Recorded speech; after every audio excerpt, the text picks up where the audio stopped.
بسم الله الرحمن الرحيم، والصلاة والسلام على سيدنا محمد خاتم الأنبياء والمرسلين. ورجعت لكم تاني خبيرة الأعشاب في ريال بقناتي صحح معلوماتك. ازيكم يا جماعة؟ إن شاء الله تكونوا بخير وبصحة جيدة إن شاء الله رب العالمين، وإن شاء الله دوم بأحسن حال يا رب، وربنا يبعد عنكم كل مكروه وكل سوء. اليوم رجعت لكم بموضوع جديد، ده موضوع لتنظيف الرئتين للمدخنين وغير المدخنين، وتقوية التنفس، ولعلاج السعال وعلاج الحساسية الموسمية. وزي ما الكل بيعرف مهمة الرئتين هي تزويد الجسم بالأكسجين وتخليصه من ثاني أكسيد الكربون. ومن هنا اخترت لكم وصفات إن شاء الله تستفيدوا عليها لإزالة السموم وتنظيف البطانات التنفسية الحساسة للممرات والقصبات الهوائية، والتي غالبا تعاني من تراكم السموم البيئية والكائنات الضارة وبعض المهيجات الغير صحية. ومن الوصفات الطبيعية اللي اخترتها لإلكم وإن شاء الله بتستفيدوا عليها بداية، وده اللي بركز عليه بكل فيديو: شرب الماء المغلي على الريق لتنقية الجسم من السموم. بعد كده ممكن كده 10 دقايق كده أو نقول ربع ساعة يمكن تناول 3 تمرات. دي بتعمل على إزالة البلغم. تمر زي ما الكل بيعرف ده غني بالفيتامينات والمعادن والألياف الغذائية. تركيز على الفواكه يا جماعة دي رائعة جدا، وتحتوي على مادة البروميلين. دي المادة اللي بتساعد تنظيف الرئتين عند المدخنين، لأنها تساهم في مرونة الرئتين والحصول على غاز أكسجين نقي، ونجد هذه المادة في الأناناس.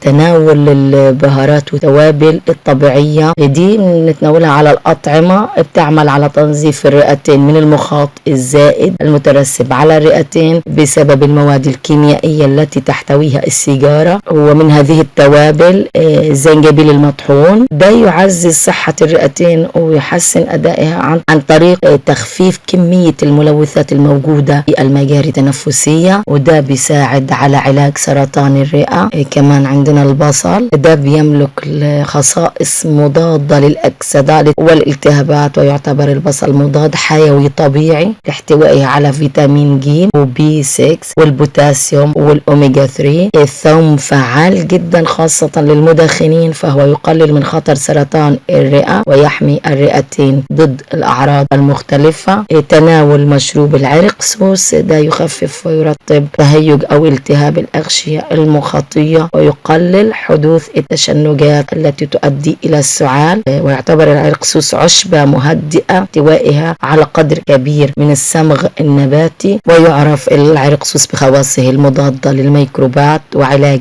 الالتهابات، ويمنع انتشار الخلايا السرطانية. ولكن يحذر من استخدام العرق سوس كل شخص يعاني من ارتفاع ضغط الدم، ده ضروري جدا يا جماعة. عشبة إكليل الجبل الروزماري، يعتبر الروزماري عشبة مضادة للميكروبات ولها خواص مطهرة ومضادة للجراثيم ومكافحة للفطريات، وتستخدم لنزلات البرد والإنفلونزا والسعال والتهاب الشعب الهوائية والتهاب الصدر. وخصائصه مضادة للسرطان الرئة، عافانا الله وإياكم، ويمكن استخدامه مرتين في اليوم. عشبة البردقوش أو المردقوش، ده يحتوي على فيتامين سي ويعمل على تعزيز صحة الرئتين، وقوي جدا لعلاج السعال ويخفف أعراض الربو.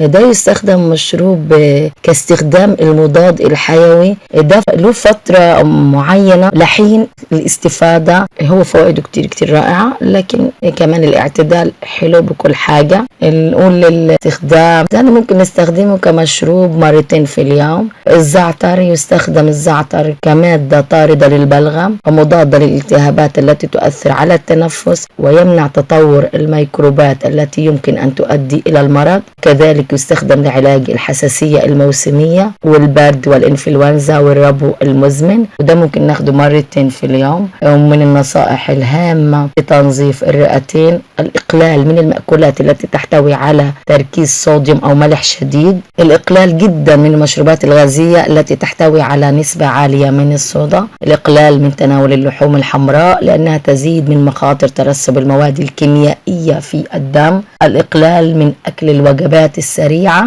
والمأكولات المعلبة واستبدالها بمأكولات طبيعية ومعدة في المنزل. إن كنت من المزارعين ضرورة وضع الكمامة لتجنب استنشاق المواد السامة المتواجدة في المبيدات الكيميائية لأنها أبخرة تهيج الرئتين. الإقلال من استنشاق الهواء المعبأ بالملوثات والمواد الكيميائية كالمنظفات المنزلية ومعطرات الجو وعوادم السيارات احتوائها على مواد كيميائية تضر الرئتين. الابتعاد عن التدخين المدمر للرئتين والذي يؤدي للإصابة بسرطان الرئة، عافانا الله وإياكم. واخترت لكم تمرين لتنظيف الرئتين، يعني إن شاء الله بتستفيدوا عليه. استلقي على ظهرك في مكان مريح، ضع يديك على المعدة عند قاعدة أضلاع القفص الصدري، اغمض عينيك وتنفس بعمق عبر الأنف ثم اطلق الزفير ببطء مع العد حتى الرقم 5. احبس نفسك لمدة ثانيتين ثم اطلق الزفير ببطء مع العد حتى الرقم 5. اكرر هذه العملية عشرات المرات، ويفضل إجراء هذا التمرين 2 ل3 مرات في اليوم. وحاجة حلوة كمان هقول لكم عليها، ممارسة تمارين اليوغا، فهي تساعد على تنظيف الرئتين وتقوي أنسجة الرئة. وبقول لكم دوم ربنا يبعد عنكم شر الأمراض وشر أي مكروه ممكن يوجع جسمكم، وبتمنى لكم تستفيدوا من قناتي، وفضلا وليس أمرا الاشتراك بالقناة وتفعيل زر الجرس. بحبكم كتير كتير.